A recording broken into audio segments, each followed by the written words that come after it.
David Chen stared at the Manhattan skyline through the floor-to-ceiling windows of his penthouse office, barely registering the golden sunset that painted the glass buildings in brilliant hues of amber and rose. At 42, he had everything he'd ever dreamed of. TechVision, his software company, had just closed another record-breaking quarter, and Forbes had recently featured him in their 40 under 40 list. Yet lately the victory felt hollow. His phone buzzed with another notification, probably Regina from the board following up on the upcoming merger. David ignored it, instead reaching for the crystal decanter on his desk. The bourbon caught the dying sunlight as he poured himself 2 fingers worth, a nightly ritual that had become more frequent over the past few months. The massive TV screen mounted on his office wall filled the silence with CNBC's market analysis, its constant chatter, a familiar companion during his late nights at the office. He loosened his tie, sinking into the leather armchair that cost more than some people's monthly salary. And now, we have a special segment, the anchor's voice cut through his thoughts. Live from Carnegie Hall, the Young Virtuosos competition's final performance.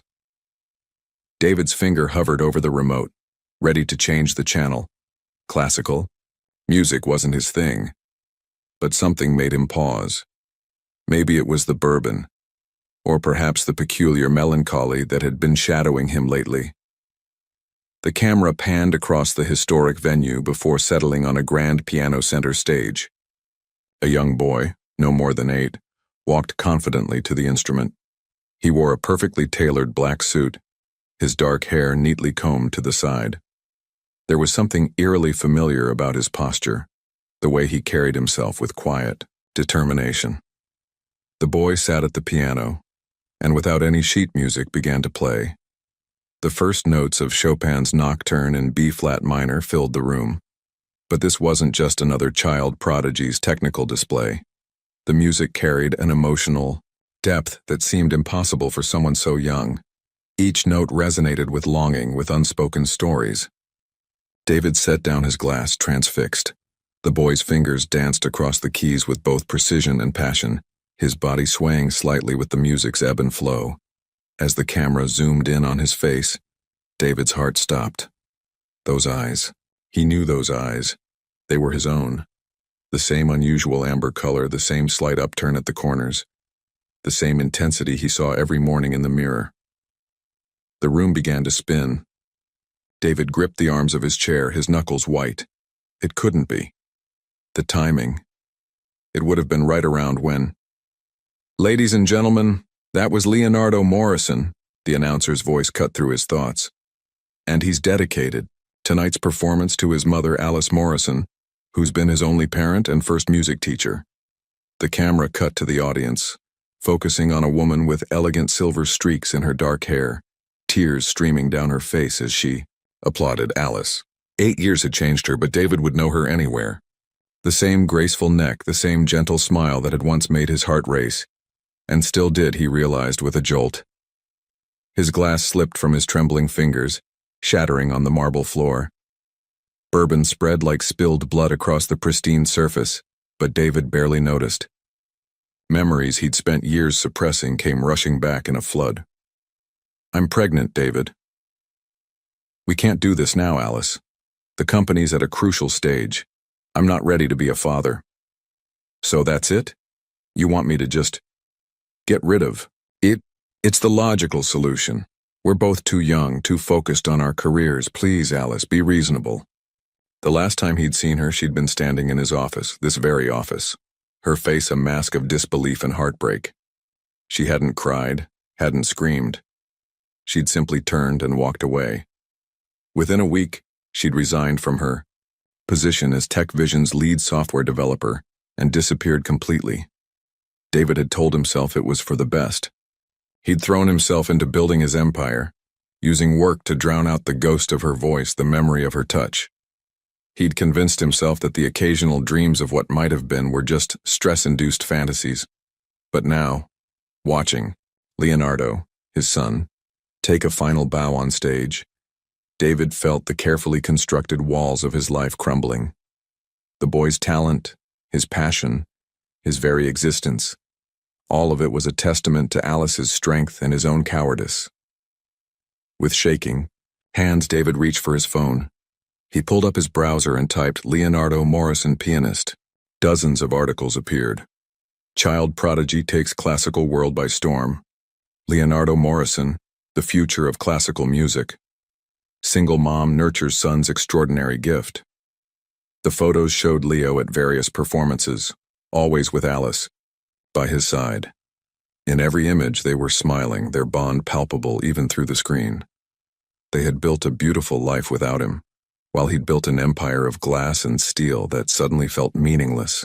David clicked on a recent interview with Alice. She spoke eloquently about nurturing Leo's talent, about the challenges and joys of raising a gifted child alone. Not once did she mention Leo's father, but her eyes, those expressive eyes he'd once known so well, held a shadow of old pain when the interviewer delicately broached the subject. The bourbon bottle beckoned, but David pushed it away. For the first time in years, he needed clarity. He pulled up his email, started a new message to his assistant. Cancel all my meetings for the next week. Personal emergency. Then he opened to another tab and began searching for information about the Young Virtuosos competition. Leo would have more performances, more appearances. There would be opportunities to see him, to approach Alice, to try to what? Apologize? Make amends? Ask for a place in their lives after 8 years of absence?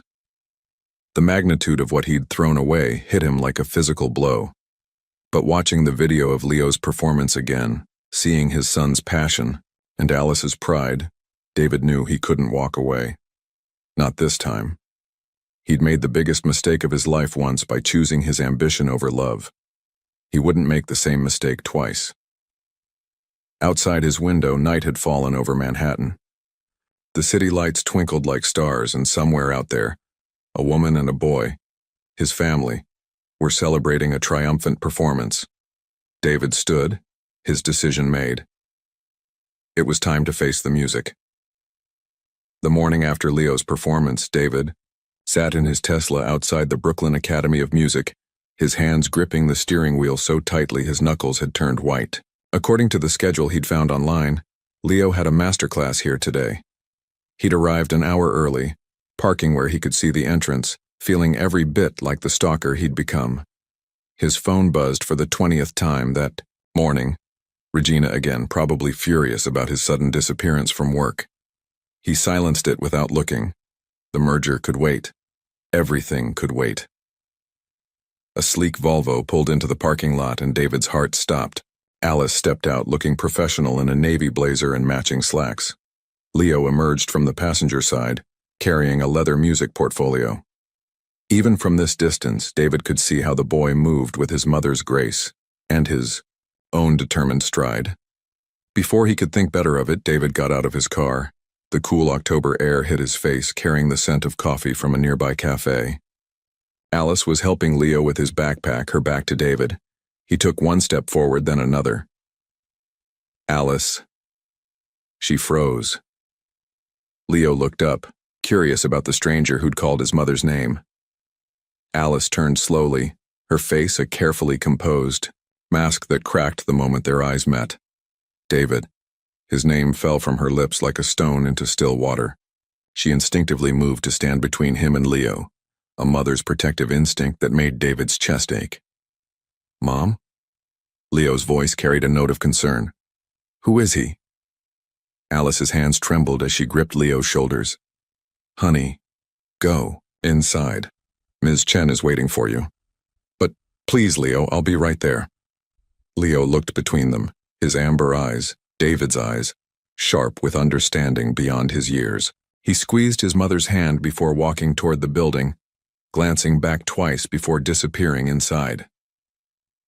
The moment the door closed behind him, Alice turned on David. How dare you? She hissed, her composed facade crumbling. How dare you show up here like this? I saw him perform last night, David said, his voice rough. On TV. He's incredible, Alice. Don't. She held up a hand. Don't pretend you have any right to be proud of him. You gave up that right 8 years ago. I know. David took a step forward, stopping when Alice automatically stepped back. I know I have no right. But please, just talk to me. Let me explain. Explain what? Her laugh was bitter.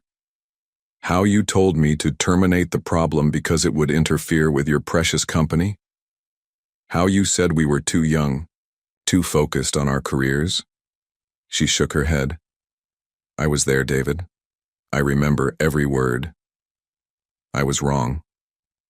The words felt insufficient, but they were all he had. I was terrified, and selfish, and wrong. And I've regretted it every day since. You left. Have you? Alice's eyes flashed. Because from what I've read in the business magazines, you've done pretty well for yourself. CEO of the year. Most innovative company. 40 under 40. Doesn't sound like a man drowning in regret. David ran a hand through his hair, fighting for the right words. I buried myself in work because it was easier than facing what I'd done. I told myself I'd made the right choice, the logical choice. But seeing Leo last night, his voice cracked. Seeing the amazing person he's become, seeing you with him, I realized what I threw away. He's not amazing because of you, Alice said sharply. He's amazing because he's worked incredibly hard, because he's passionate and determined and kind, all on his own, without any help from his father. I know that. David took another careful step forward. This time, Alice didn't retreat. I know you've done an incredible job raising him. I'm not here to take credit for anything. I want to know him, Alice. And I want to make things right with you, if I can. Make things right? Alice wrapped her arms around herself, a gesture so familiar it made David's heart ache. Do you have any idea what it was like? Being 26, pregnant, and completely alone? Having to start over in a new city, build a new career, all while preparing to be a single mother? No, David admitted. I don't. But I want to understand. Please, Alice, just have coffee with me. Tell me about him. Tell me about your life. I'll listen to whatever you want to say, even if it's just to tell me how much you hate me. Alice was quiet for a long moment, studying his face. David stood still under her scrutiny, letting her see the years of regret etched into the lines, around his eyes the gray beginning to pepper his temples. Finally, she sighed. I don't hate you, David. I wish I did. It would be easier. She glanced at her watch. Leo's masterclass is 2 hours. There's a coffee shop around the corner. Relief flooded through him. Thank you. Don't thank me yet. Her voice was steel wrapped in silk. I'm not doing this for you. I'm doing it for Leo. Because someday, he's going to ask questions about his father, and I need to be able to tell him I gave you a chance to explain yourself. They walked in silence to the cafe, the space between them heavy with unspoken words. The barista greeted Alice by name, clearly a regular, and soon they were seated in a quiet corner, 2 steaming cups between them. He's been playing since he was 4, Alice said without preamble. It started with a toy keyboard from a yard sale. Within a month, he could pick out any melody he heard. By 5, he was composing his own pieces. David leaned forward, drinking, in every detail. Does he know about me? He knows his father wasn't ready to be a parent. Alice's fingers tightened around her cup. I've never lied to him, but I've never told him everything either. He's still so young, and I wanted to protect him from, she gestured between them, from all of this. I understand, David swallowed hard. Has he ever asked about me? Sometimes. Usually after competitions, when he sees other kids with their fathers. Alice's voice softened slightly. He's very perceptive. I think he's figured out more than I've told him. Like father, like son, David murmured, then winced at Alice's sharp look. Sorry, I didn't mean. No, you're right. Alice's laugh held a hint of genuine amusement. He is like you in some ways. Stubborn, focused. When he sets his mind to something, nothing can distract him. But he has your heart, David said quietly. I could see it in his playing. That depth of feeling, that's all you, Alice. She looked away, blinking rapidly. What do you want, David, really? Because if you think you can just walk into his life now after 8 years, I want whatever you're willing to give me, he interrupted. A chance to apologize properly, a chance to get to know my son, a chance to show you both that I'm not the same selfish kid I was 8 years ago. And if I say no, then I'll respect that. The words hurt, but he meant them. But I'll ask you to think about it. Not for my sake, but for Leo's. Let him decide if he wants to know me. Alice was quiet for a long time, stirring her cooling coffee. Finally, she pulled out her phone and opened her calendar. He has another performance next weekend, at the Wellington Center, if you want to come. She looked up at him. But you'll watch from the audience, no approaching him, no trying to talk to him. Not until I've had a chance to prepare him. Thank you, David breathed. Alice, don't make me regret this. She cut him off, standing. I need to get back to Leo. David watched her walk away, her head high, her steps measured. Through the cafe window, he saw her pause at the corner, one hand rising to wipe her eyes before she crossed the street. He pulled out his phone and added the Wellington Center performance to his calendar. It wasn't much, just a tiny crack in the wall between him and the family he'd abandoned. But it was a start, and this time he wouldn't waste it.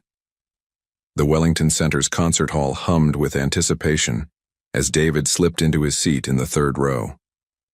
He'd arrived early, watching families file in with programs and excited whispers. A woman in front of him helped her daughter adjust a sparkly hair bow, clearly another young performer's parent. The sight made his chest tighten with regret. He spotted Alice in the wings kneeling before Leo as she straightened his bow tie. Even from this distance, David could read the gentle encouragement in her gestures, the way Leo's shoulders relaxed under her touch. She pressed a kiss to his forehead before disappearing backstage, leaving their son alone in the shadows. The teal lights dimmed and a distinguished-looking woman stepped onto the stage. Ladies and gentlemen, welcome to the Wellington Center's Young Artists Showcase. Our first performer tonight is a remarkable young man who has been captivating audiences across the country. Please welcome Leonardo Morrison, performing his original composition, Memories in Minor. David's breath caught as Leo walked onto the stage. The boy moved with quiet confidence, acknowledging the audience with a slight bow before settling at the piano. His small hands hovered over the keys for a moment, and then the music began. The composition started softly, almost hesitantly, a questioning melody that seemed to search for something just out of reach. As the piece progressed, the notes grew more complex, interweaving themes of longing and hope. David closed his eyes, letting the music wash over him. He could hear echoes of Chopin in the phrasing, hints of Debussy in the harmonies, but the emotional core of the piece was purely Leo's own. In the middle section, the melody fragmented into something almost angry, discordant notes clashing and resolving, like questions demanding answers. David opened his eyes to watch his son's face.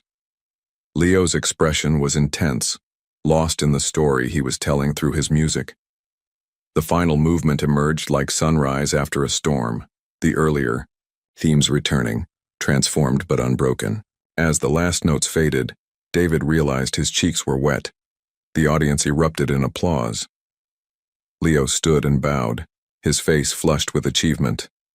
A small bouquet of roses appeared from the wings, handed to him by a stagehand.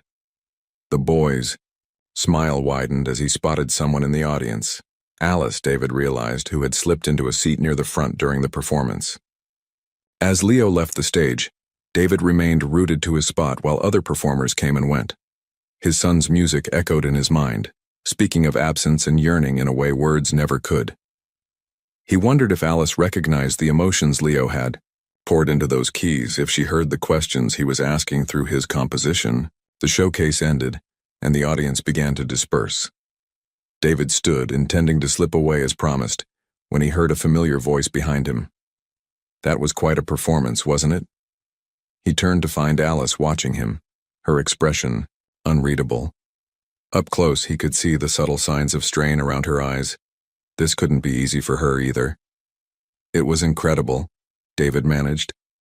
The composition, I've never heard anything like it. He worked on it for months. Alice glanced toward the backstage area. He says it came to him in dreams. David nodded, understanding the weight of what she wasn't saying. Thank you for letting me be here tonight. He saw you, you know. Alice's words stopped him cold. During the performance, he has his father's keen eyes, notices everything. Did he? David's throat felt tight. Did he say anything?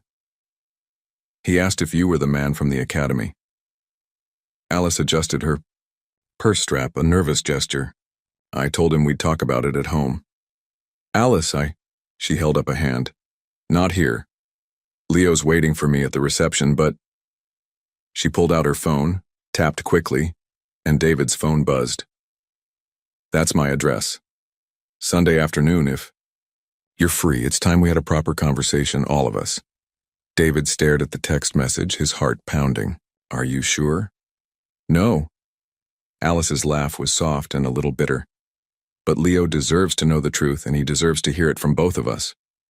Before David could respond, a young girl bounded up to Alice. Mrs. Morrison, is Leo coming? To the reception? He promised to show me that chord progression from last week's class. Alice's face softened as she turned to the girl. He'll be there in a minute, Lily. Why don't you go save him some of those chocolate cookies he likes? As the girl scampered off, Alice looked back at David. Sunday at 2. Don't be late. David watched her walk away, her gray silk dress catching the light. He remembered another concert years ago when she'd worn a red dress and played Beethoven's Moonlight Sonata at a university recital. He'd fallen in love with her that night, though it had taken him months to admit it. Outside the Wellington Center, the October evening had turned crisp. David pulled his coat tighter, but the chill he felt had nothing to do with the weather. In less than 48 hours, he would sit down with his son, really talk to him, for the first time. What could he possibly say? How did you explain to an 8-year-old that you'd been too scared, too selfish to be his father? How did you ask forgiveness for missing every birthday, every milestone, every skinned knee in triumph? His phone buzzed again. Another text from Alice. He likes chocolate chip pancakes for breakfast, and he's allergic to strawberries. Just things you should know. David stood there for a long time, reading and rereading those simple facts about his son. Each one felt like a gift he didn't deserve, and a reminder of how much he had missed. Finally, he typed back, Thank you. I'll remember. On the drive home, David found himself humming fragments of Leo's composition. The questioning phrases, the unresolved harmonies, they were the musical expression of the very questions he'd have to answer on Sunday. In his penthouse, he walked past the familiar comfort of his bourbon decanter and went to his rarely used piano instead. Sitting at the keys, he picked out the main theme from Leo's piece, his unpracticed fingers stumbling over the notes his son had played so beautifully. The melody haunted him as he lay awake that night, twisting in expensive sheets that suddenly felt like strangers. Somewhere across the city, in what he imagined was a warm and loving home, his son was probably sleeping, perhaps dreaming up new melodies, while Alice kept her silent vigil over their shared secrets. Sunday was coming, and with it, the moment of truth. David had built his business empire on careful planning and strategic thinking, but nothing in his experience had prepared him for this. He could only hope that the same courage he'd seen in Leo's performance, the same grace he'd always admired in Alice, would somehow show him the way forward. As sleep finally claimed him, his last thought was of Leo's hands on the piano keys, creating beauty from pain, finding harmony in discord. Perhaps there was a lesson there if he was wise enough to learn it. David stood outside Alice's brownstone in Park Slope, a vintage record shop on one side and a small bookstore on the other. The neighborhood breathed artistic charm, so different from his sleek financial district world. He checked his watch. 1:55 p.m. Early, but not too early. In his hands, he clutched a carefully chosen gift, a leather-bound collection of Chopin's early manuscripts complete with the composer's handwritten notes. Before he could ring the bell, the door opened. Alice stood there in casual weekend clothes, dark jeans and a soft blue sweater that made her look younger, more like the woman he'd known 8 years ago. "You're early," she said, but without accusation. Traffic was lighter than I expected. He shifted uncomfortably. "Is Leo in the music room, practicing?" She stepped back to let him in. "He's nervous. Try not to take it personally."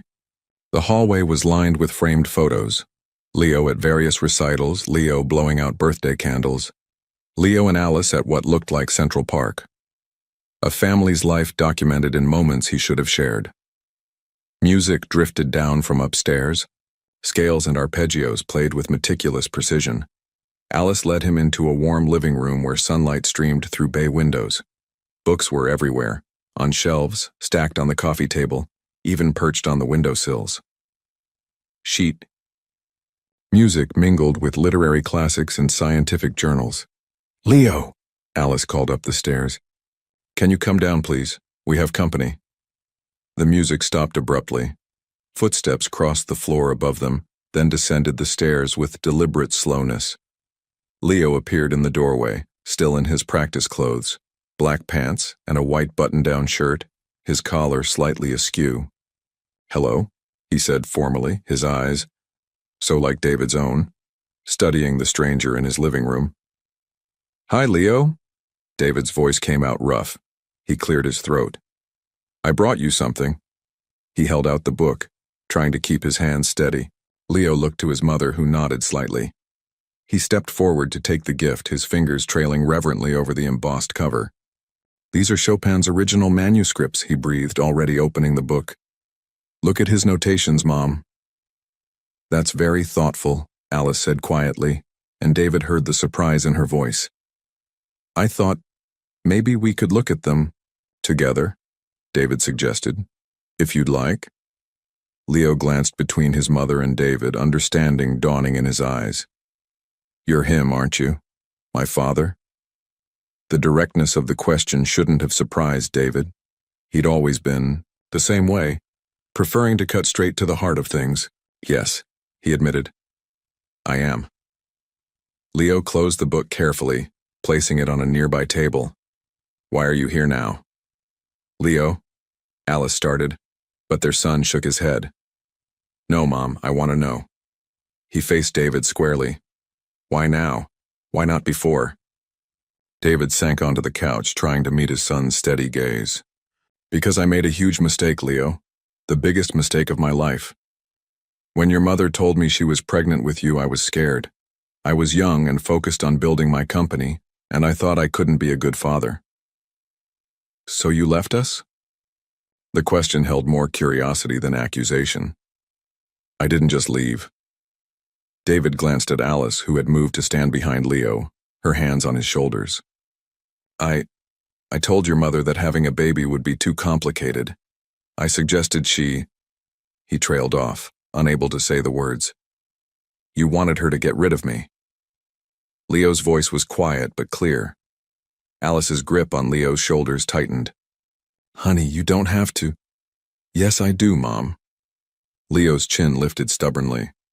"I need to understand." David leaned forward, his heart breaking at the hurt beneath his son's composed exterior. "I was wrong, Leo, so terribly wrong. Your mother was braver than I could ever be.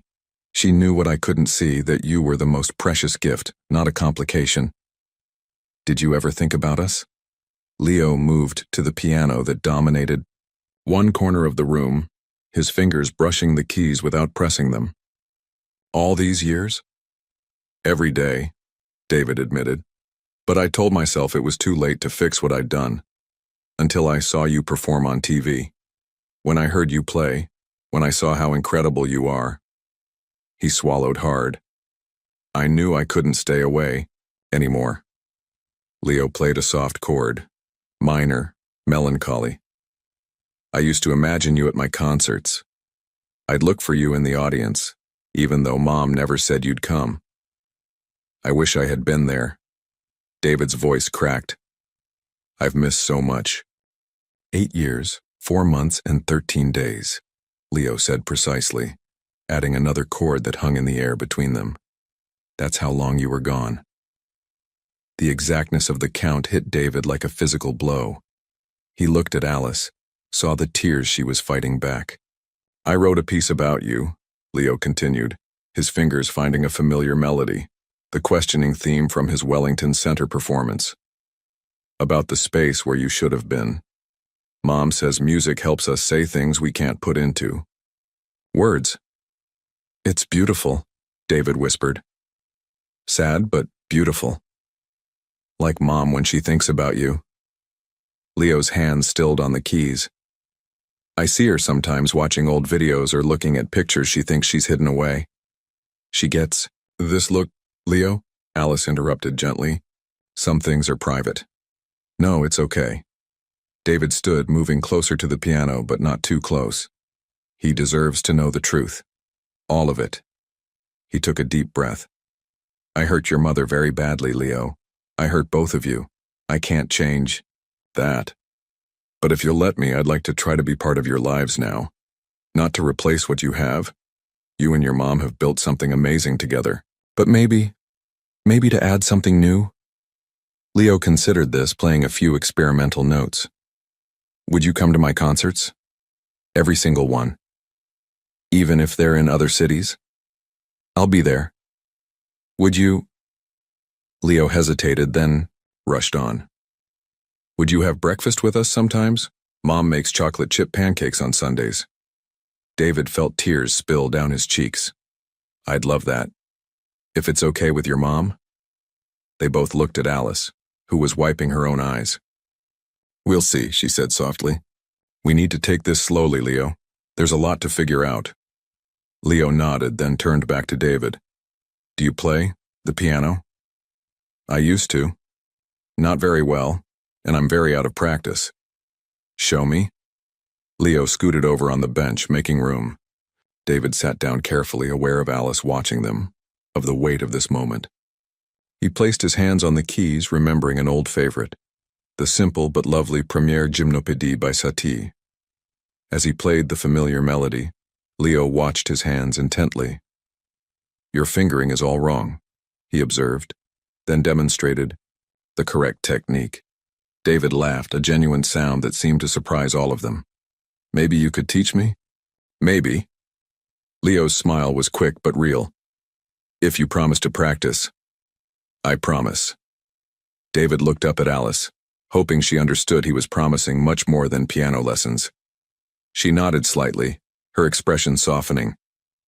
Why don't we have some tea? She suggested. Leo can show you his practice routine and we can talk about what comes next. As Alice moved toward the kitchen, Leo began explaining his daily exercises with the enthusiasm of a born teacher. David listened, memorizing every detail, storing away each gesture and expression like precious gems. It wasn't forgiveness, not yet. But it was a beginning, scored to the sound of his son's voice and the lingering notes of their first duet. 2 weeks after their first meeting, David sat in his office, reviewing photographs from Leo's latest performance on his tablet. He'd attended as promised, watching from the third row as his son played Rachmaninoff, with a maturity that belied his age. The business section of the New York Times lay untouched on his desk, the first time in years he'd ignored the morning markets. A knock at his door interrupted his reverie. Regina Martinez, TechVision's CFO, entered without waiting for a response. Her expression suggested this wouldn't be a pleasant conversation. The board is concerned, she said, settling into a chair across from him. You've missed 3 critical meetings in the past 2 weeks. The Chen merger is stalling and our investors are getting nervous. David set down his tablet, the screen still showing Leo taking his final bow. Regina's eyes flickered to the image, her perfectly sculpted eyebrows rising. Is this what's been distracting you? Your sudden interest in classical music? That's my son, David said quietly. Regina's professional mask cracked slightly. I wasn't aware you had children. Neither was I until recently. David turned the tablet toward her. His name is Leo. He's 8. And yes, he's been distracting me because I'm trying to make up for 8 years of not being his father. David. Regina's voice softened with unexpected sympathy. You know I care about you beyond our professional relationship. But the timing couldn't be worse. The merger. We'll still be there next week. David stood, walking to his window. I've given everything to this company for the past 8 years, Regina. Everything. And what do I have to show for it? A fortune I can't spend and an empty penthouse? You have an empire you built from nothing, she corrected. Don't diminish that achievement. His phone buzzed. A text from Alice. Leo's asking if you're still coming to his lesson today. He wants to show you something he's been practicing. David smiled, typing back a quick confirmation. When he looked up, Regina was watching him with an unreadable expression. You're falling in love, she said. What? Not romantically, though I suspect there's a story there too. But with the idea of being a father. With this new life that's suddenly possible. She stood, smoothing her skirt. Just be careful, David. Children have a way of breaking your heart. Speaking from experience? My daughter hasn't spoken to me in 3 years. Regina's smile was brittle. I was too busy building my career to attend her college graduation. She hasn't forgiven me yet. The weight of her words hung between them. Finally, Regina sighed. Take the afternoon. Go to your son's lesson. But tomorrow we need you focused. The board meeting can't be postponed again. After she left, David gathered his things, including the Chopin manuscript book he and Leo had been studying together. The past 2 weeks had fallen into a tentative rhythm. Piano lessons on Wednesdays, occasional dinners where the conversation slowly grew less strained, and weekends spent discovering their shared love of puzzles and strategy games. Alice remained cautious, but he'd caught her watching them with something like hope in her eyes. Last Sunday, she'd even laughed at one of his jokes, a sound that transported him back to their early days together. The drive to Leo's music school took him through familiar streets that now held new meaning. He passed the park where Alice had mentioned taking Leo for his first steps, the ice cream shop that made his favorite mint chocolate chip, the library where he spent hours reading about famous composers. Inside the historic building, David climbed the stairs to Studio 3B, following the sound of scales being played with mechanical precision. He paused outside the door, watching through the window as Leo worked with his teacher, Christina Wu, a renowned pianist who'd retired from performing to nurture young talent. Mr. Chen? Christina noticed him first, gesturing him in. Leo's been very excited to show you his progress on the Beethoven. Leo beamed at him from the piano bench. In the past 2 weeks, his initial formality had begun to thaw, replaced by an eagerness that made David's heart swell. Dad, listen to this part. Leo launched into the first movement of Beethoven's Pathetique Sonata, his small hands stretching to reach the difficult chords. The casual use of Dad, still rare enough to feel precious, made David's breath catch. He settled into a chair, exchanging a quick smile with Christina, who'd been surprisingly supportive of their unusual situation. As Leo played, David noticed something different in his technique. A new confidence, a willingness to take artistic risks. The music soared and whispered, each phrase telling a story. Beautiful phrasing, Christina commented when he finished. But watch your tempo in the development section. It's getting away from you there. I know. Leo's nose wrinkled in concentration. Mom says I'm too impatient sometimes, like... He stopped abruptly, glancing at David. Like me? David finished gently. Your mom's right. I've always been impatient too. It's something I'm working on. Christina looked between them, her expression thoughtful. Perhaps we should work on a duet for the spring recital. Something for 4 hands? Leo's eyes lit up. Could we? Dad's been practicing really hard. He can almost play the Sadi without mistakes now. Let's not get ahead of ourselves. David laughed. I'm nowhere near your level. That's okay. Leo scooted over on the bench. Show Ms. Wu what we've been working on. David sat down, trying to ignore the flutter of nervousness in his stomach. He began the gymnopédie, and after a few measures, Leo joined in, adding a simple counter melody they'd been experimenting with at home.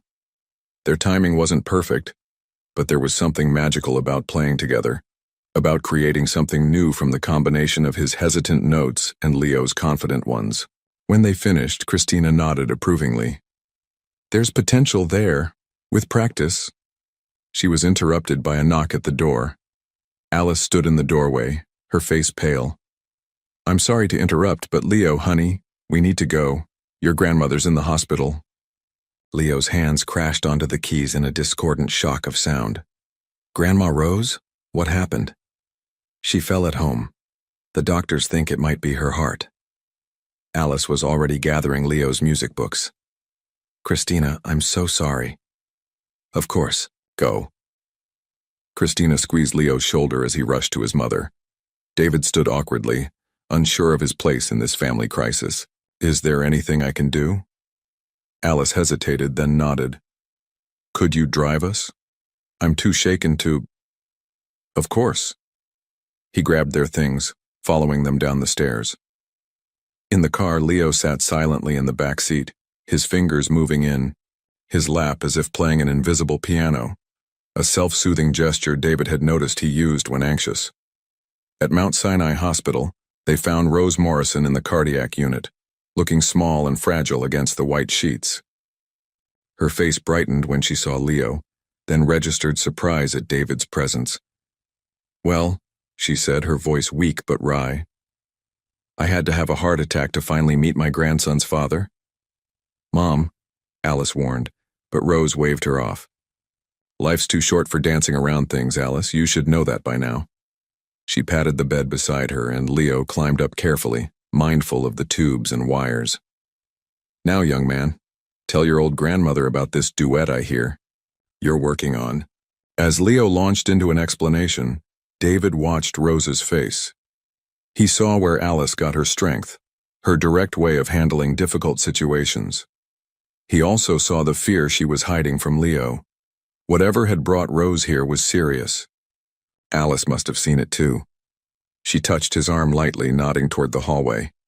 Outside the room, she leaned against the wall, finally letting her composure crack.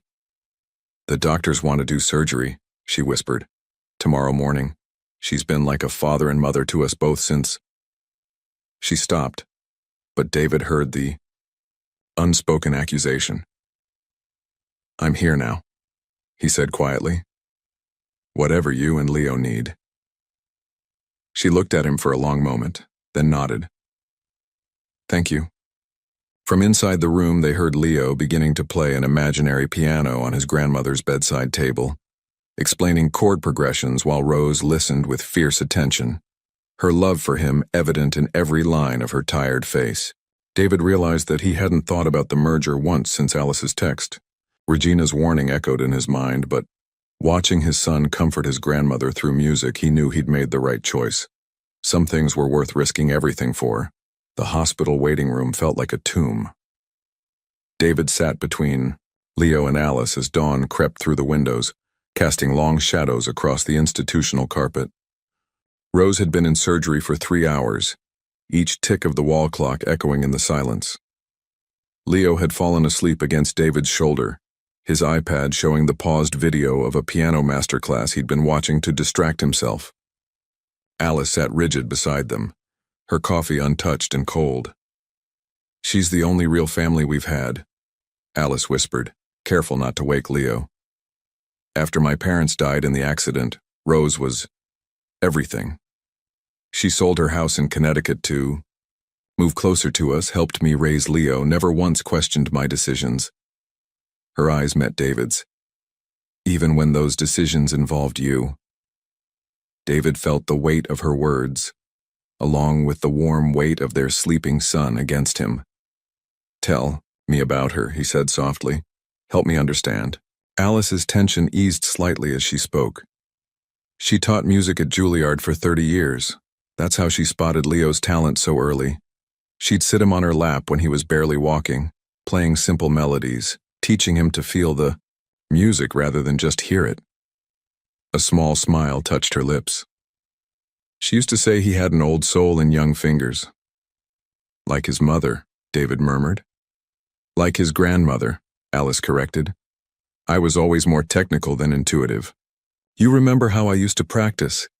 Everything had to be perfect, precise. I remember. David did remember. Long nights at the university practice rooms, Alice drilling the same passage over and over while he worked on business plans, both of them chasing their dreams in different ways. Leo stirred, blinking awake. Is Grandma Rose okay? We're still waiting, honey. Alice smoothed his tousled hair. Why don't you go get something from the vending machine? Dad will go with you. The casual way she delegated this parental task didn't escape David's notice. In the 2 weeks since he'd re-entered their lives, she'd begun including him in small decisions, testing the waters of co-parenting. In the hospital corridor, Leo pressed his face against the vending machine glass, studying the options with unusual intensity. Mom's scared, he said suddenly. Yes, she is, David agreed, seeing no point in shielding Leo from this truth. I can tell because she keeps touching her necklace, the one Grandma Rose gave her when I was born. Leo selected a package of trail mix, Rose's favorite, David had learned. If something happens to Grandma, will you stay? The question caught David off guard. What do you mean? Mom's going to need help, with everything. And I have the competition coming up next month. Leo's voice trembled slightly. I don't want you to disappear again. David knelt down, meeting his son's worried eyes. Leo, listen to me. I'm not going anywhere. Not now, not ever again. Whatever happens with Grandma Rose, whatever happens with anything, I'm here. I promise. Leo studied him with that uncanny intensity he sometimes displayed. People break promises. Yes, they do. I did before you were born. But this time is different. David touched the boy's shoulder gently. You know why? Why? Because now I understand what I'd be losing. And you, your mom, this family we're trying to build, it's worth more than anything else in my life. Leo considered this, then held out half of his trail mix. They shared it in companionable silence, watching doctors and nurses hurry past. When they returned to the waiting room, Alice was on her feet, talking to a surgeon still in scrubs. David felt Leo's hand slip into his as they approached. The surgery went well, the surgeon was saying. We were able to repair the damage and place 2 stents. She's in recovery now. The relief in the room was palpable. Leo's grip on David's hand loosened slightly, and Alice's shoulders dropped from their tense position. When can we see her? Alice asked. She'll be in recovery for another hour, then we'll move her to ICU. Family can visit briefly, one at a time. After the surgeon left, Alice turned to them. Leo, why don't you go first? Grandma Rose will want to see you. But what should I say? Leo looked uncertain. Play for her, David suggested. In your head. Tell her what you're playing and why. She'll understand. Leo nodded, his expression clearing. When a nurse came to escort him, he walked away with renewed purpose. Alone with Alice, David noticed how exhausted she looked. When was the last time you ate something real? I can't remember. She smiled weakly. Yesterday morning, maybe? There's a decent diner across the street. We have time before Leo's done. Let me get you something. To his surprise, she agreed. The diner was nearly empty at this early hour, the smell of coffee and bacon a stark contrast to the hospital's antiseptic atmosphere.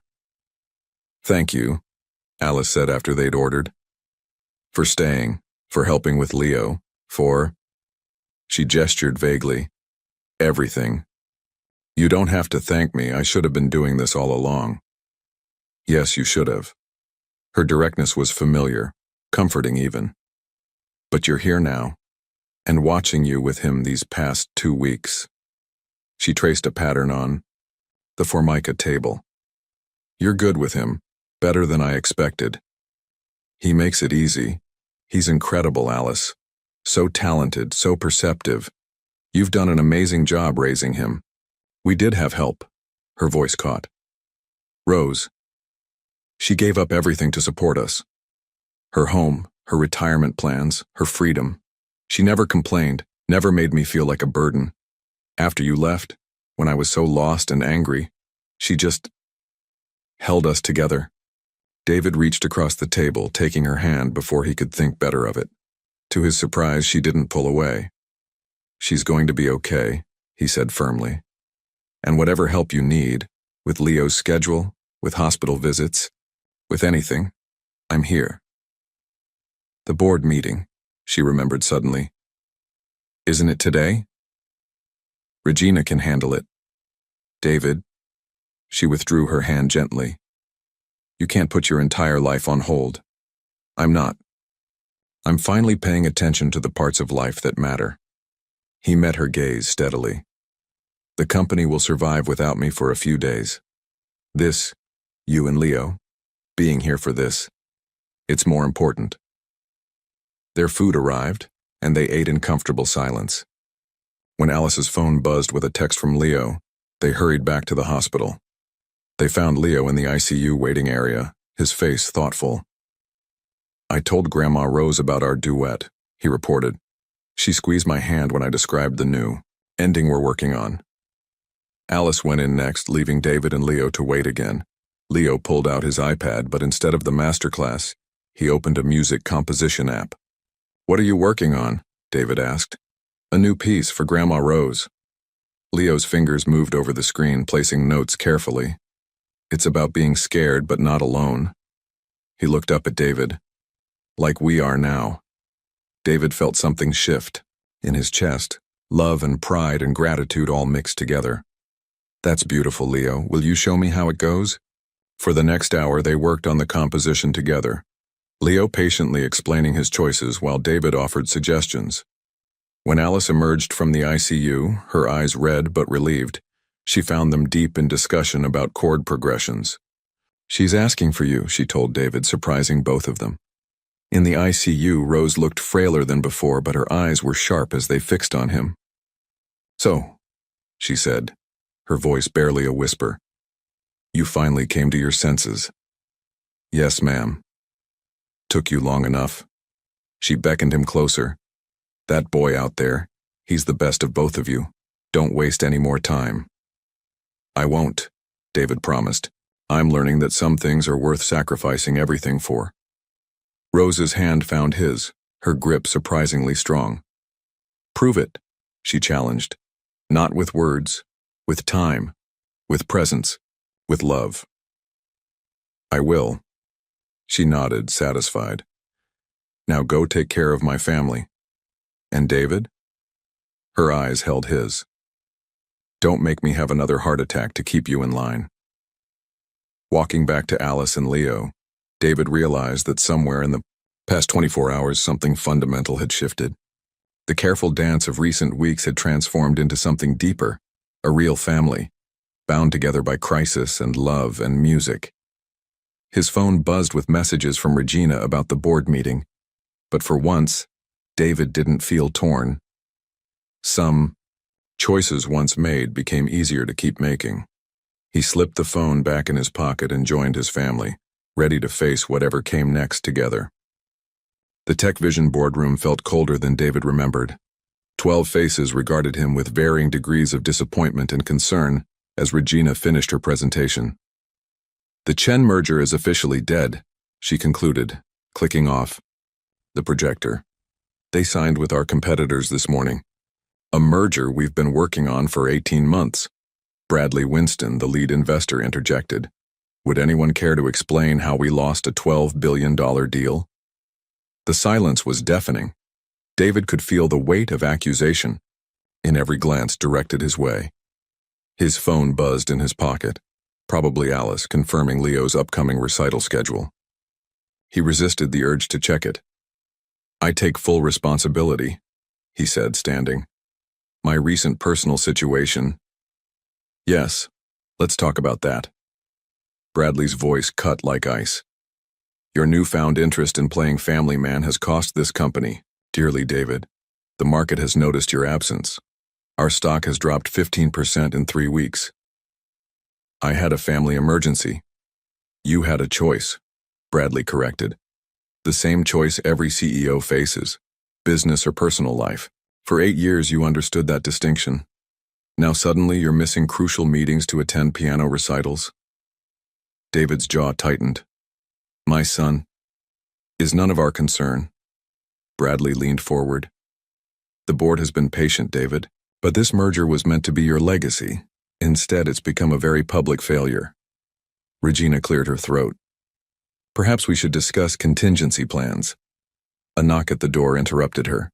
David's assistant, Michael, entered with an apologetic expression. I'm sorry, sir, but there's an urgent call. It's about Leo. David was on his feet before Michael finished speaking. In the hallway, he grabbed the phone. Alice? It's Christina Wu. The piano teacher's voice was tight with concern. There's been an incident at Leo's rehearsal. He had some kind of panic attack, ran off the stage. Alice is trying to calm him down, but he's asking for you. David was already moving toward the elevator. I'm on my way. David! Regina's voice stopped him. She stood in the boardroom doorway, her expression torn between sympathy and frustration. If you walk out now. He met her gaze steadily. They're my family, Regina. And what about your other family? The thousands of employees who depend on you? The shareholders who trusted you? The elevator dinged. David stepped inside. Tell the board I'll have my resignation on their desk tomorrow morning. At the Wellington Center, David found Alice outside the rehearsal hall pacing. Her face showed relief when she saw him. He's in the practice room, she said without preamble. He won't talk to me, won't talk to Christina. He just keeps playing the same passage over and over. Through the practice room window, David could see Leo at the piano, his posture rigid with tension. The music that filtered through was aggressive, almost angry. Nothing like his usual style. What happened? Alice ran a hand through her hair. The competition committee changed the requirements. They want a different piece. Something he's never played before. He has less than 2 weeks to learn it. And with Rose still in the hospital, he's been trying to be so strong. Alice's voice cracked. Taking care of me, practicing extra hard, visiting Rose every day. I should have seen this coming. David squeezed her shoulder gently before entering the practice room. Leo didn't look up, his fingers attacking the keys with almost violent precision. That's a lot of anger in those notes, David observed quietly. Leo's hands stilled. I can't do it. The new piece, it's too hard. Everyone's counting on me and I can't do it. David sat beside him on the bench. Want to know a secret? That's exactly how I felt when I started my company. Terrified of letting everyone down. What did you do? I worked harder. Asked for help when I needed it. And eventually, David smiled ruefully. I learned that sometimes letting people down isn't the worst thing in the world. Sometimes it's more important to be honest about what you can and can't handle. Leo's shoulders slumped. I don't want to disappoint Mom or Grandma Rose. Hey. David turned Leo to face him. Your mom and grandmother are proud of you no matter what, and you know what, so am I. Even if I quit? Even if you quit. But I don't think that's what you want to do, is it? Leo shook his head slowly. I want to play, I don't want to do it alone. You're not alone. David glanced at the sheet music. Bach's Partita in D minor. That's a challenging piece. Christina says it's too advanced, but the committee insists. Leo's fingers traced the notes without playing them. Then we'll work on it together. Every day until the competition. I'll talk to Regina about adjusting my schedule. David stopped, remembering the board meeting he'd just walked out of. Actually, I think I'm about to have a lot more free time. What do you mean? David chose his words carefully. Sometimes we have to make choices about what's most important to us. Today I made mine. Leo seemed to understand more than David had said. Because of me? Because of us. All of us. David gestured to the piano. Now, show me the part that's giving you trouble.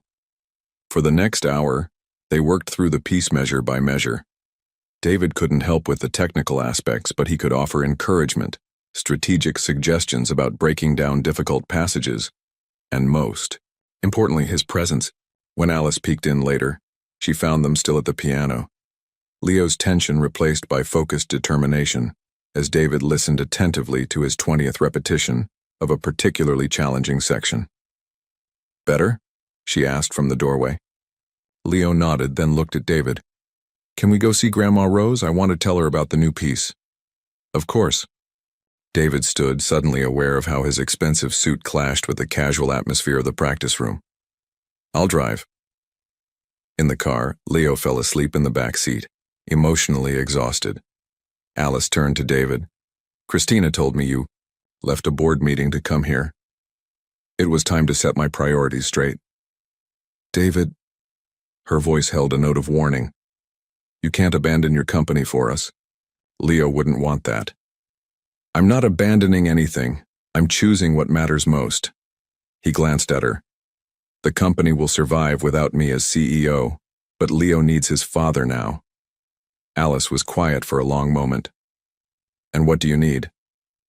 The question caught him off guard. In all the recent chaos, he hadn't really considered it. But looking at Leo in the rearview mirror, seeing Alice's concerned face in the passenger seat, he realized the answer was simple. "This," he said softly. "Just this." At Mount Sinai, they found Rose sitting up in bed, color returning to her cheeks. She took one look at Leo's face and opened her arms. "Rough day, Maestro?" Leo crawled carefully onto the bed beside her, mindful of her monitors. As he explained about the competition changes, Rose stroked his hair, exchanging knowing looks with Alice. David hung back, watching this family he'd been given a second chance to be part of. His phone buzzed again, probably Bradley or Regina dealing with the fallout of his departure. He turned it off without checking. Some music, he was learning, was worth any price to hear. 5 days before the competition, David woke to the sound of piano music filtering through his penthouse. He'd given Alice and Leo the door code for early morning practice sessions, but this was different. Not Bach's partita, but something more haunting, personal. Following the melody, he found Leo at the grand piano, still in his pajamas, playing by memory. Alice sat on the couch nearby, cradling a coffee mug, her expression thoughtful. "That's new," David said softly, not wanting to break the moment. He woke up at 4, saying he had to write it down before he forgot. Alice's voice held equal measures of pride and concern. "He calls it Hospital Nights." The piece was unlike anything Leo had composed before. More complex, more emotionally raw. David could hear echoes of their vigils in the ICU, the tension of waiting rooms, the relief of recovery. As the final notes faded, Leo looked up. "Did you hear how I used the diminished seventh there? Grandma Rose taught me that. She says sometimes the darkest chords make the resolution more beautiful." "She's right." David sat beside him on the bench. "How is she doing with the rehabilitation exercises?" "Better. The therapist says she can come home next week." Leo's fingers found another melody, the Bach piece he needed to perfect for the competition. "I want to play this for her, to show her I didn't give up." The past week had been intense. True to his word, David had resigned as CEO, though he remained on the board at Regina's insistence. The business world was buzzing with speculation about his sudden departure, but he'd ignored it all, focusing instead on helping Leo prepare for the competition. They'd fallen into a routine: morning practice sessions, afternoons with Rose at the hospital, evenings working through the most challenging passages of the partita. Alice had been skeptical of David's constant presence at first, but as Leo's confidence grew, she'd softened. "Your tempo's more consistent," David observed, as Leo played through the first movement. "The phrasing in the middle section—" A sharp knock interrupted them. David opened his front door to find Regina looking like she hadn't slept. "The Chinese investors are threatening to pull out," she said without preamble. "They're calling an emergency meeting. We need you there." "Regina, I wouldn't ask if it wasn't crucial." Her eyes moved past him to where Leo sat at the piano, Alice now standing protectively behind him. 2 hours maximum. The company you built is falling apart, David. At least help me save it." David turned to Alice, a silent question in his eyes. She nodded slightly. Go. We'll be fine here. The corporate world felt alien now as David sat through the video conference, watching numbers flash across screens, listening to concerns about market stability and leadership transitions. He answered questions mechanically, his mind still on the notes of Leo's new composition. 2 hours stretched to 3, then 4. His phone buzzed with a text from Alice. Leo's getting anxious, where are you? Before he could reply, Bradley cornered him in the conference room. The board has a proposition, the investor said. Stay on as CEO until the quarter ends. Help us stabilize things. We'll make it worth your while. Double your current compensation package. David thought of Leo at the piano that morning, playing through his fears and hopes. My answer hasn't changed, Bradley. This is about more than money, Bradley pressed. It's about legacy. Everything you've built. I'm building something else now. David stood. Something more important. He found Leo and Alice at Christina Wu's studio, working through the partita's final movement. Leo's playing was tense, mechanical, all the morning's progress seemingly erased. You're late, Alice said quietly as Leo continued playing, his frustration evident in every note. I know, I'm sorry. He needs consistency right now, David, structure. I know that too. He moved toward the piano, but Alice caught his arm. Do you? Because it feels like you're trying to make up for 8 years of absence in 2 weeks. It's too much, too fast. For all of us. Her words stung with truth. He'd thrown himself into fatherhood like he'd once thrown himself into business. All-consuming, full throttle. Maybe she was right. Maybe they needed space to find their own rhythm. Leo's playing stopped abruptly. I can hear you whispering, he said, turning on the bench. If you're going to talk about me, do it where I can hear you. David recognized his own directness in Leo's tone. You're right. I'm sorry, I was late and I let you down. Are you going back to your company? No. But I'm learning that being here doesn't mean being here every minute. I need to find a balance, we all do. Leo considered this, his fingers absently finding the opening notes of Hospital Nights. Grandma Rose says music is about the spaces between notes. That without silence you can't hear the beauty of the sound. Alice's hand slipped from David's arm. When did you get so wise? I've always been wise, Leo said with a hint of a smile. You just weren't listening. In the right spaces. Christina Wu, who had been quietly observing, stepped forward. Perhaps we should focus on the competition piece. Leo, from the development section. As Leo returned to Bach, David and Alice exchanged a look of shared amazement at their son's insight. She gestured toward the door and they stepped into the hallway. He's right, Alice said. We need those spaces. Time to adjust, to find our way. You can't fix 8 years of absence by being omnipresent now. I know. David ran a hand through his hair.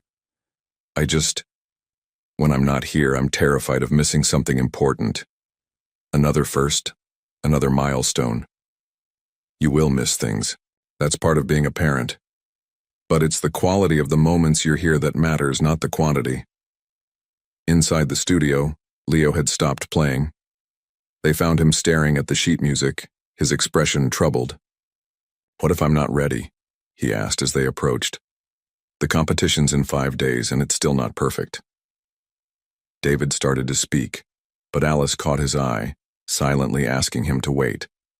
This was one of those spaces, a moment for Leo to work through his fears without immediate rescue. Finally, Leo's shoulders straightened. I need to practice the third movement again, Dad. Will you turn pages?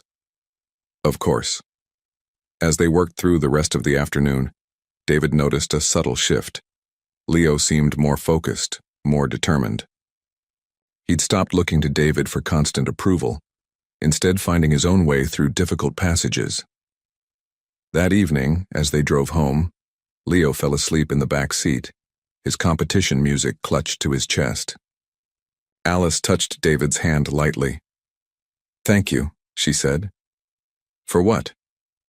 For learning to listen to the spaces. In the rearview mirror, David watched their son sleep. remembering the haunting notes of hospital nights. Sometimes, he realized, the most important music was the kind you couldn't hear, the silent symphony of a family finding its harmony, one careful measure at a time. The morning of the competition dawned cold and clear. David stood in Rose's hospital room watching as she fussed with Leo's bow tie through the mirror. Despite her doctor's concerns, she'd insisted on being discharged for the day. "Wild horses couldn't keep me from this performance," she'd declared. "Remember," Rose said, smoothing Leo's collar, "perfection isn't about playing every note right. It's about making people feel something they've never felt before." Leo nodded, but his reflection showed the strain of the past 2 weeks. Tinarkanog, circles shadowed his eyes. He'd been up late practicing, then awake before dawn composing. The new piece he'd started, Hospital Nights, had grown into something larger, more complex. David had heard him working on it in stolen moments between Bach practice sessions. Alice entered with a wheelchair. "Transportation's here, Mom. Leo, honey, are you ready?" "Almost." Leo turned to David. "Will you help me warm up backstage?" "Of course." David caught Alice's eye in the mirror. They'd discussed this, keeping Leo's routine as normal as possible today, despite the pressure. The ride to Carnegie Hall was quiet. Leo sat between his parents, fingers moving in silent practice on his knees. Rose watched him from the front seat, her face a mixture of pride and concern. Backstage was controlled chaos. Young performers in formal wear moved about like nervous birds. Parents hovered with last-minute instructions, and piano notes drifted from practice rooms. In their assigned warm-up space, Leo settled at the piano while David arranged his music. The Bach partita's familiar opening filled the small room. "Stop," David said gently after a few measures. "You're rushing." "I know." Leo's hands fell into his lap. "I keep thinking about the middle section. What if I forget the fingering? What if—" "Hey." David sat beside him. "Remember what Grandma Rose said about perfection? Make them feel something they've never felt before," Leo repeated. Then, quieter. "Dad, can I play something else first? Just for practice?" "Of course." Leo's hands returned to the keys, but instead of Bach, he began playing Hospital Nights. The piece had evolved since that early morning in David's penthouse. Now it told a complete story. Fear giving way to hope, discord resolving into harmony. As the final notes faded, David noticed Alice and Rose in the doorway. Rose was crying silently, and Alice's hand was pressed to her mouth. "That's it," Rose said firmly. "That's what you need to remember when you play Bach, that feeling, that truth." A stagehand appeared. 5 minutes, Leo." The backstage corridor was emptying as performers took their places in the audience. David knelt before his son. "No matter what happens out there, I want you to know something." He took Leo's shoulders gently. "These past few weeks watching you work so hard, seeing your dedication and your heart, they've been the proudest moments of my life." Leo's eyes, so like his own, filled with tears. "Even prouder than when your company went public?" "Infinitely prouder." David pulled him into a hug. "Now go show them what music really means." Alice stepped forward to kiss Leo's forehead, whispering something David couldn't hear. Then Rose took his hand. "Remember, Maestro, perfect imperfection." They found their seats just as the lights dimmed. The first few performers were good, technically proficient, well prepared. But as the program progressed, David felt a growing certainty that something special was coming. Finally, the announcer's voice. "Our next performer is Leonardo Morrison, playing Bach's Partita in D minor." Leo walked onto the stage, acknowledging the audience with a small bow. In his black suit and perfectly straight tie, he looked older than his 8 years. He took his seat at the piano, adjusted the bench, and placed his hands on the keys. The first notes were hesitant, not quite the confident attack the piece demanded. David held his breath, feeling Alice tense beside him. Then something shifted. Leo's hands stilled for a moment, And when they returned to the keys, everything was different. He wasn't just playing Bach, he was telling their story. Every phrase carried echoes of the past weeks, hospital vigils and early morning practices, tears and triumphs, a family healing through music. In the notorious middle section, where Leo had struggled most in practice, his fingers flew with newfound freedom. He wasn't thinking about perfect fingering anymore. He was feeling the music, letting it flow through him like a river finding its natural course. David glanced at Alice and saw tears streaming down her face. Rose sat forward in her wheelchair, her hands clasped as if in prayer. Around them, the audience was utterly still, caught in the spell of a young boy's perfect imperfection. The final movement emerged like sunrise, each note carrying both strength and vulnerability. As Leo played the last chord, letting it ring into silence, David realized he'd been holding his breath. The audience erupted. Leo stood, bowing as roses rained onto the stage. But his eyes sought out his family, and when he found them, his smile outshone every stage light. In the intermission that followed, critics and competition judges clustered around them, praising Leo's innovative interpretation. Christina Wu appeared, beaming with pride. "That wasn't just Bach," she said, hugging Leo. "That was your heart speaking through Bach." Rose reached for Leo's hand. "Come here, my brave boy." When he bent to hug her, she whispered, "You made me feel things I've never felt before." Later, as they waited for the judge's decision, Leo sat between his parents in the green room. The other competitors buzzed with nervous energy around them, but Leo seemed peaceful. "I didn't play it perfectly," he said suddenly. "I changed some things, made them more like what I was feeling." "That's exactly what made it special," Alice assured him. "Mom?" Leo's voice was thoughtful. "Remember when you used to say that sometimes broken things come back together stronger?" Alice's eyes met David's over their son's head. "Yes, I remember. I think I understand that now." Leo leaned against David's shoulder. "It's like what happened to us, isn't it? We were broken, but now we're stronger," David finished softly, wrapping an arm around his son. The door opened. A competition official appeared with the results. Leo straightened but didn't let go of either parent's hand. In that moment, before any announcement could be made, David knew with absolute certainty that they had already won something far more valuable than any competition could offer. They had won their way back to each other through music and love and perfect imperfection.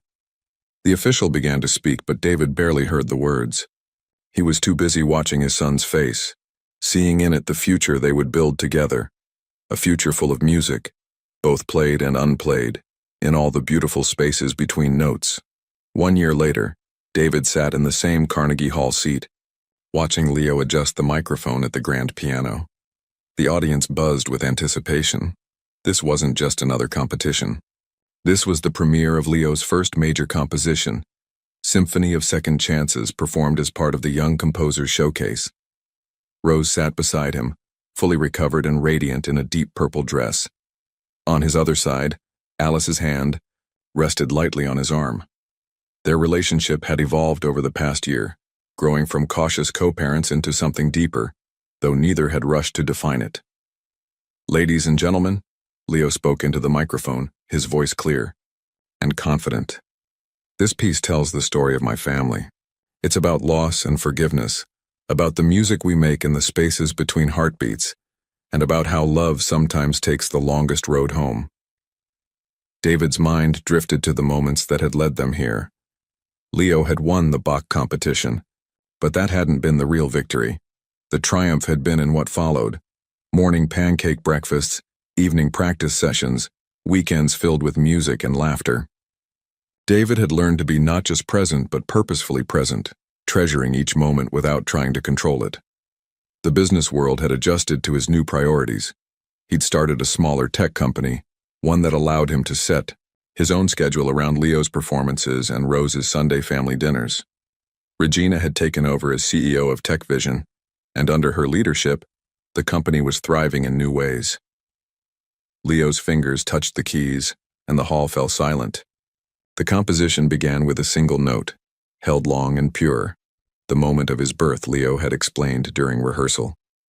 Then came discord, the chaos of separation, represented by clashing harmonies that made the audience shift uncomfortably in their seats.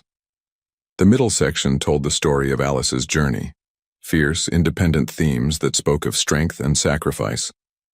David heard echoes of her lullabies, her determination, her unwavering love for their son. Rose's influence appeared in graceful arpeggios that supported and enhanced the main melody, just as she had supported their small family. Then came the change, the moment Leo had seen David in the audience that first night. The music grew more complex, weaving together themes of uncertainty and hope. David recognized pieces of hospital nights, transformed into something new, something that spoke of healing and possibility. In the audience, Christina Wu dabbed at her eyes. She'd helped Leo develop his composition over months of extra sessions, encouraging him to pour his truth into every note. The result was extraordinary, not just for his age, but for any composer. The final movement began softly, almost tentatively. It was the sound of a family learning to trust again, to build something new from the ashes of what was lost. Leo's hands moved across the keys with absolute assurance now, telling their story with both technical brilliance and raw emotional honesty. David felt Alice's fingers tighten on his arm as Leo played the passage that represented their growing closeness, not just as co-parents but as two people rediscovering the love that had never quite died. Last week, over coffee after one of Leo's practices, she'd finally agreed to have dinner with him, just the two of them. They were taking it slow, letting their relationship find its own rhythm, just as Leo's music was doing now. The composition, built to its climax, a moment of pure joy expressed in cascading notes that seemed to fill every corner of the hall with light. Then gradually, it settled into a peaceful resolution, different themes harmonizing in ways that hadn't seemed possible at the beginning.